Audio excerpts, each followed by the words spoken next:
ہم خوشیوں کا اظہار کرتے. جب عید آتی تھی تو حضور کیا کرتے تھے پتہ ہے؟ اب ذرا یہاں دھیان سے سنیں. حضور کی نبوی عید، سنت والی عید کیا ہے؟ اگر آج ایسی عید منا لی سچے دل سے، میری بھی مغفرت اور آپ کی بھی مغفرت ہے. لیکن حضور والی عید، نمائشوں والی عید نہیں، لیڈروں والی عید نہیں، علم ظاہر کے پرستاروں کی عید نہیں، حضور کی سنتوں والے عید.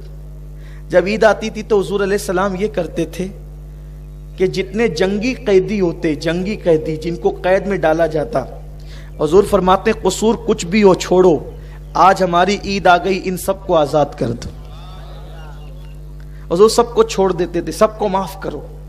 یعنی عید کا دن مسلمانوں کی عام معافی کا دن ہے. اللہ فرماتا ہے فرشتوں نماز عید کے لیے جا رہے ہو نا، فرشتے بھی آتے ہیں نماز عید میں شریک ہونے کے لیے، جمعہ میں، عیدین میں. تو کہا عید کے لیے جا رہے ہو نا، تو میرے بندے جتنے نماز کے لیے آئیں گے ان سب کو میری طرف سے پیغام دینا کہ اللہ تعالیٰ نے تم سب کی مغفرت کر دی، تم سب کو معاف کر دیا. ہم سب معاف کر دیے جاتے ہیں. تو اب معاف وہی ہوگا جو کسی کو معاف کرے گا.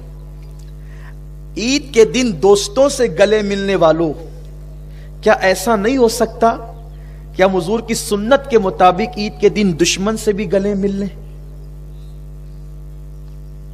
سگے بھائی کا گھر بازو میں ہے اور ہم عید کے دن نہیں جا رہے ہیں. آپ کی عید نہیں ہے، نئے کپڑے پہنے عید نہیں.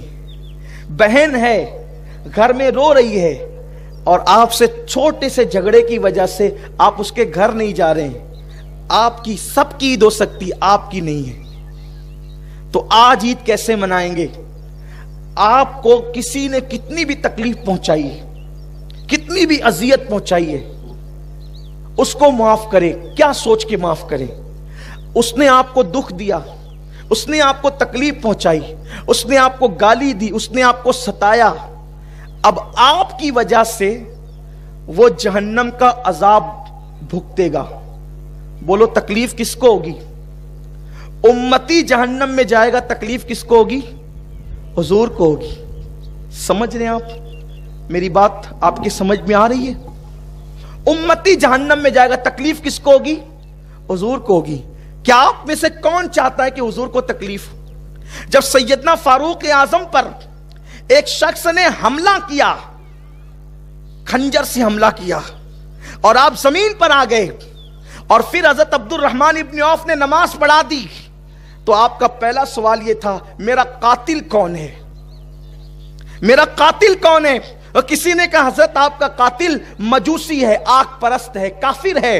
آپ نے کہا اللہ تیرا شکر ہے میرا قاتل کوئی مسلمان نہیں ہے.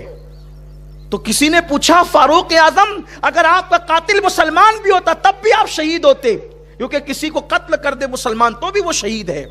پھر آپ یہ کیوں کہتے اللہ تیرا شکر ہے میرا قاتل کافر ہے، مسلمان نہیں ہے؟ فرمایا نادان، اگر میرا قاتل مسلمان ہوتا تو میرے قتل کی وجہ سے اس کو جہنم میں جانا پڑتا، اور وہ میرے وجہ سے جہنم میں جاتا، میرے مصطفیٰ کریم کو تکلیف ہوتی. تو کافر جہنم میں جائے اس کا ٹھکانہ تو جہنم ہی ہے، میری وجہ سے کوئی مسلمان جہنم میں نہ جائے.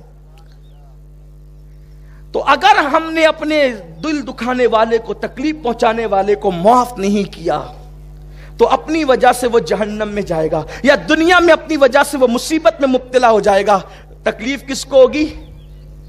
ارے اس نادان کو مت دیکھو جو تمہارا دل دکھا رہا ہے، اس محبوب کو دیکھو جو گنبد خضرا میں آرام کر رہا ہے. اس لیے اگر بھائی نے دل دکھایا، بہنوں نے دل دکھایا، دوستوں نے دل دکھایا، احباب نے دل دکھایا، اور وہ اہل ایمان ہے، تو نماز شروع ہونے سے پہلے میں آپ کو آپ کے نبی کا واسطہ، میرے نبی کا واسطہ دے کر کہتا ہوں، گردن جھکا کر آدھے منٹ کے لیے ان بندوں کا تصور کر لو اور عرض کرو اللہ میرے دل دکھانے والے، مجھے تکلیف پہنچانے، مجھے ستانے والے کو صرف تیرے محبوب کی خوشی کے لیے میں معاف کرتا ہوں. اگر آپ نے ایسا کر دیا، اور ہو سکے تو یہاں معاف کر کے ذرا جا کر اس کو اطلاع بھی دے دینا، یا میسج بھی کر دینا، یا فون بھی کر دینا کہ بھئی میں نے تجھے معاف کر دیا، اگر ہو سکے تو، ورنہ اتنا معاف کرنا ہی کافی ہے. بولو ہو سکتا ہے ایسا؟ ہو سکتا ہے ایسا؟